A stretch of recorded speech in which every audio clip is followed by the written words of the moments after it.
చేతులు ఇలా పెట్టుకొని రబ్ చేయాలి.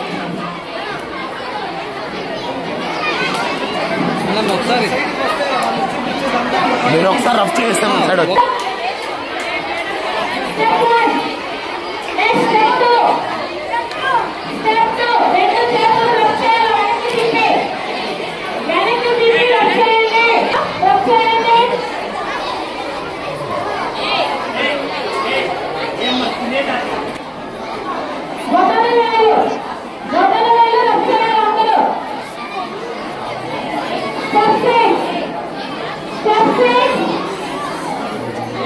అందరూ కూడా చెయ్యిలా గోర్ల ముడికట్ల పోవడం కోసమని ఇలా చేయాలి.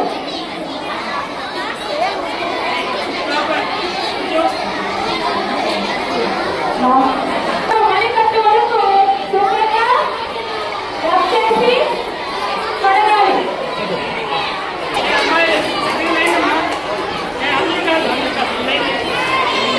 మన పీటీ సార్ చెప్పే విధంగా ఫాలో అవ్వండి.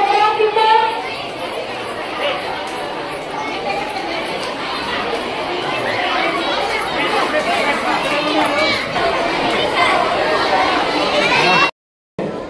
డిఈఓ గారికి, ఎంబీఓ గారికి, హెచ్ఎం గారికి, అలాగే మిగతా అధికారులందరికీ పేరు పేరున హృదయపూర్వక నమస్కారాలు. ఇవాళ ఈ పాఠశాలకి విచ్చేసిన సందర్భం తెలుసు కదా మీ అందరికీ.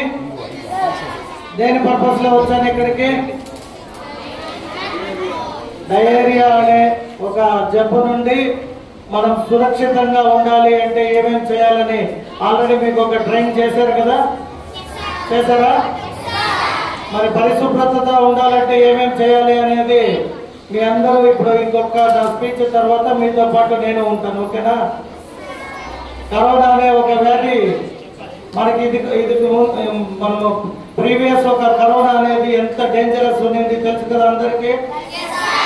సో ఆ కరోనా లాంటి వ్యాధులు రాకుండా ఉండాలి అంటే ముందుగా పిల్లలు మీరు పరిశుభ్రతతో ఉంటేనే మనం కూడా బాగుంటాం, ఓకేనా? మరి అనేది ఎవరికైనా ఐడియా ఉందా పిల్లల్లో? ఎవరికైనా ఐడియా ఉందా లేండి. తిన్నకు ముందు చేతులు బాగా కడుక్కోవాలి. ఫ్రూట్స్ అలాంటివి తిన్నప్పుడు శుభ్రంగా ఉండాలి. చెప్పమ్మా ధైర్యంగా ఏం తెలుసా చెప్పు. అంతేనా? ఆయిల్ ఫుడ్ కూడా తీసుకోకూడదు ఈ నెల రోజులు వర్షాకాలంలో.